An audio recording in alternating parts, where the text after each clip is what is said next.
Hey guys, welcome back to Clownfish TV. This is Kneon. Geeky Sparkles is going to sit this video out because she does not care about The Last of Us. She does not care about Neil Druckmann.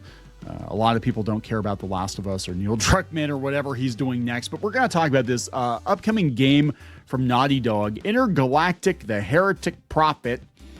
They're saying it's going to be the most expensive game they've ever made. I don't know how that's going to go for them because The Last of Us Part 2, I guess, did okay. The show has dropped off a cliff. And I don't know what they're thinking. I don't know what any developer is thinking. And it's probably too late to course correct. But like in this economy, when it's become very obvious that gamers are rejecting AAA titles, let alone quadruple A titles, and that they have not so fresh feelings toward Naughty Dog, doubling, tripling down on the budget for a game that looks really iffy is probably not a good idea. But we'll see. We'll see what happens. But the reason I'm calling this video Neil Druckmann is high is because he's going to retain a high-level role on The Last of Us Season 3. And now that is not The Last of Us Part 3 game. That might never happen now.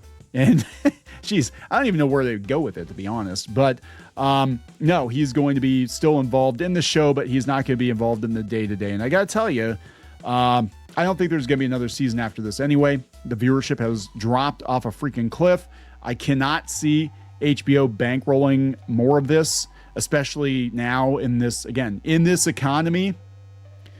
I don't see it happening. Declining returns. You have to keep about the approximate same number of viewers, or show signs that the series has legs. If it looks like, look, this thing is given another season or two, it looks like people are starting to get interested in it, then in that case, they might pick it up.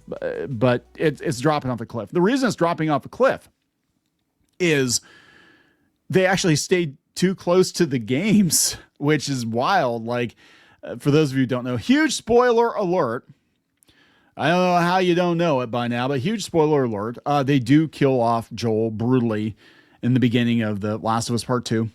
And, they introduce this new character that you're supposed to sympathize with, but she's completely unlikable, Abby. And that was the whole thing. And that pretty much killed all momentum on The Last of Us series in the game. Now, they did have a chance to course correct.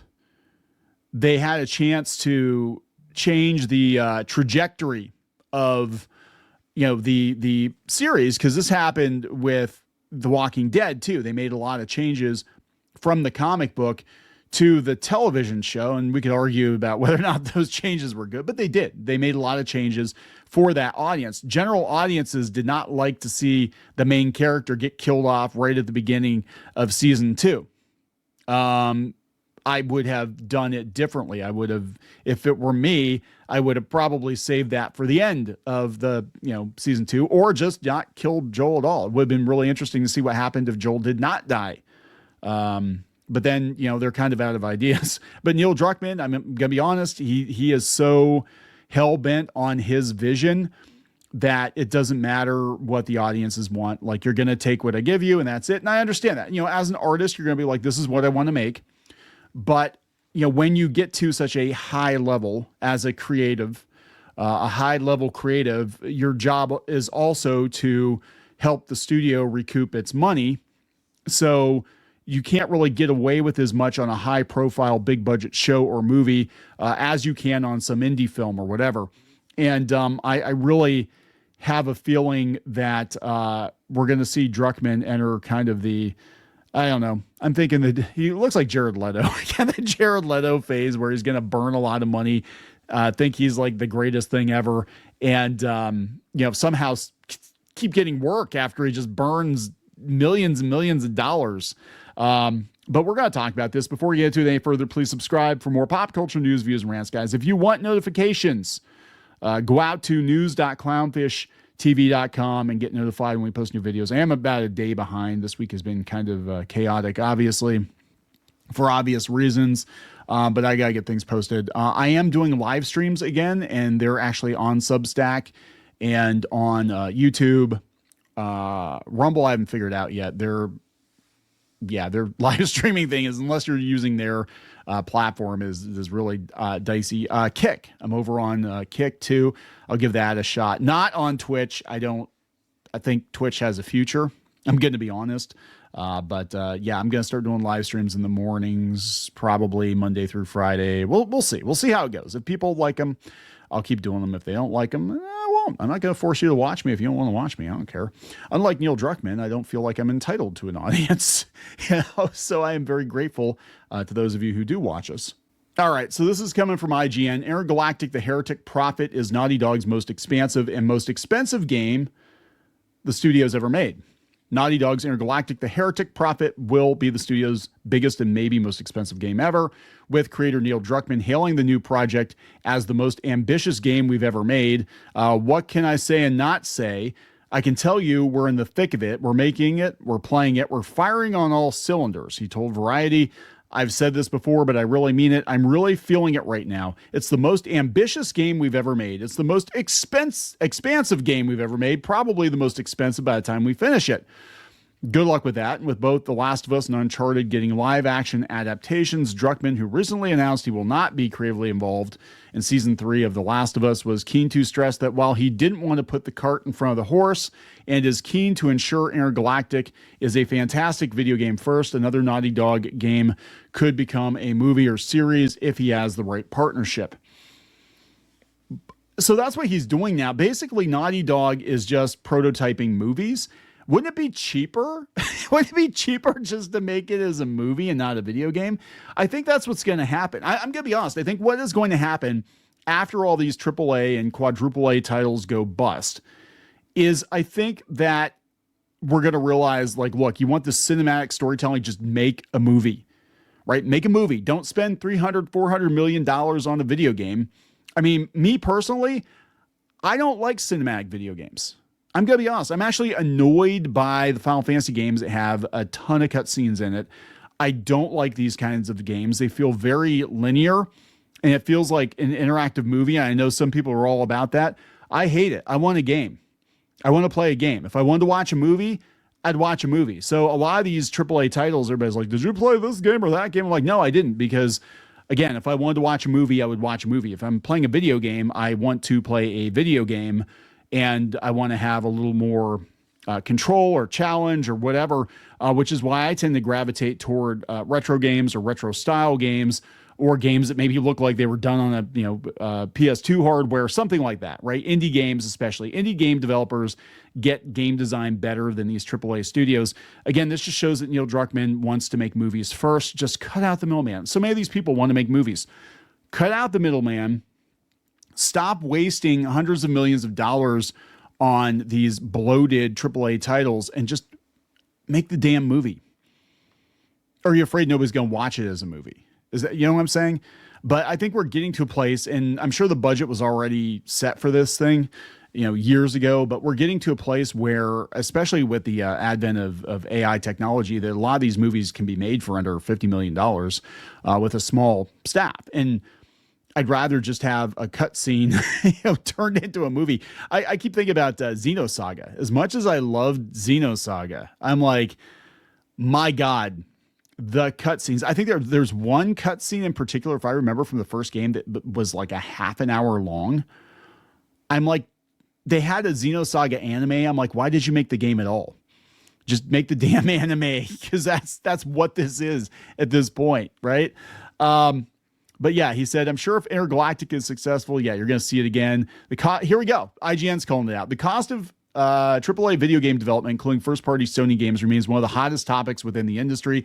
Microsoft's answer is to go multi-platform with its Xbox games, releasing them on rival consoles as well as PC. Sony is late to the party, refusing for the most part to release its PlayStation games on PC at the same time. Well, then why buy a PlayStation? However, it's shown wiggle room on that front.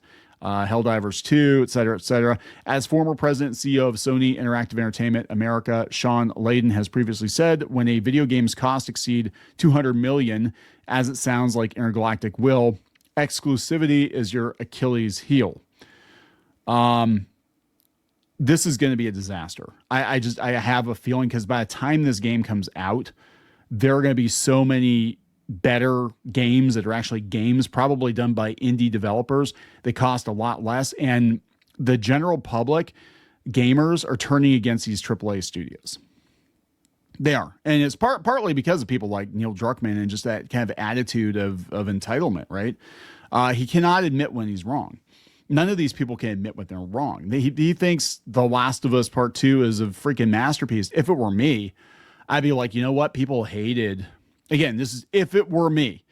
If it were me. I'd be like, people freaking hated the game and they really like Joel. Maybe let's just kind of reinvent the wheel a little bit and take the story in a different direction and see where it goes. You know, a good what if scenario. And that's the beautiful thing about it. You know, and I understand people. Okay. So I understand people getting mad if you don't stick close to the source material, but The Last of Us has already strayed from the source material at this point. So many things have strayed. It's like, what is, you know, what's one more thing, I guess?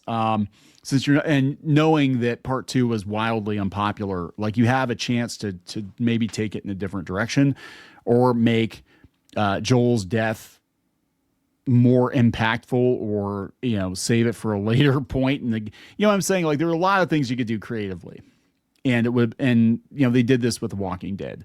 But you know, no, he just doubled down. And my honest feeling is they pushed him out. Don't know for sure. I think they pushed him out.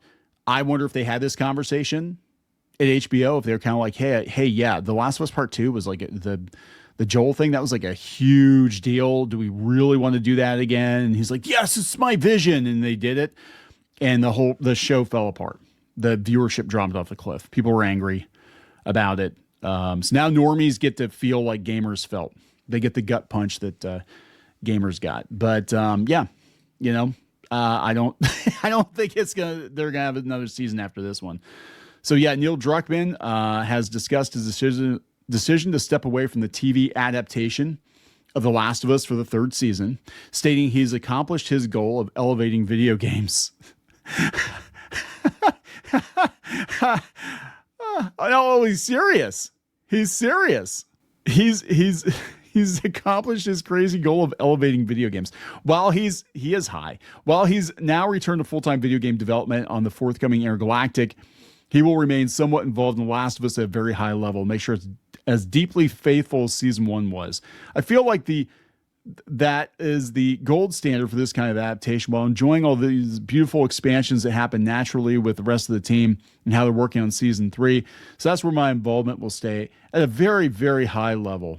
Well, that means he'd be like a producer or something. So he said, yeah, I told Variety he made the decision when the writer's room for season 3 is about to commence. I looked at what's in front of me, what would be the next season would look like, and with all the various Last of Us things I'm working on, not just the show, with all the various games I'm working on, the biggest one that takes up time is Intergalactic. So I felt like I could better serve all of my responsibilities if I stayed at a higher level. No, I think he has to be included as an executive producer, because that's how it works in Hollywood. Even if you just kind of like licked the script at some point, they give you like producer credit. That's just kind of how it works. I think they want him out of the writer's room. That is my gut feeling on that. I'm like, yeah, I'm just going to leave Last of Us and I'm going to go work on this ridiculously expensive AAA video game. I felt like that story could find a bigger audience for people that will never play video games. Oh yeah, that's what it feels like. It feels like they pushed him out so they could be like, yeah, let's move this in a different direction. I wanted to elevate Naughty Dog, and the PlayStation has been a home for me for 21 years now. It's given me all the support to tell these wonderful stories. I wanted to elevate video games. It was a crazy goal, but I wanted someone to watch the show and have no idea it was based on a video game, then be like, wait, that's based on a video game. Well, again, he's just making interactive movies, right? Druckmann added he's learned a lot from his time on the show, even just as far as the craft of making cinematic storytelling. So it sounds to me like you guys ass smacked down. Like, yeah, we did it your way, Neil. And the ratings dropped off a cliff. People hate it. It's not a video game. You gotta, tell a story for the audience we have, which are a bunch of normies watching HBO who expected Pedro Pascal, love him or hate him, they expected Pedro Pascal to be the lead of this show, and then you off him at the beginning of season 2, and people hate it. There's so much that overlaps with my work at Naughty Dog. I feel like I took quite a bit away from that. I'm better. He's basically going crawling back to video games is what it tells me. Like, I think they told him you're not cut out for Hollywood, Neil, and he's going to go back and blow a bunch more money on Intergalactic, which, I mean, look, maybe it'll be the best damn game ever, but I think the general public is over bloated AAA titles from pompous, or at least pompous sounding. I've never met him. I don't know if but he sounds pompous in most of his interviews. I'm going to be honest. The guy sounds like he's really up his own ass, as my wife likes to say. Why does my wife like to say that? Maybe we have to have a conversation. Anyway, I'm going to wrap this up, guys. Please subscribe. We'll talk later. For more pop culture news, views, and rants, go to news.clownfishtv.com. That's news.clownfishtv.com.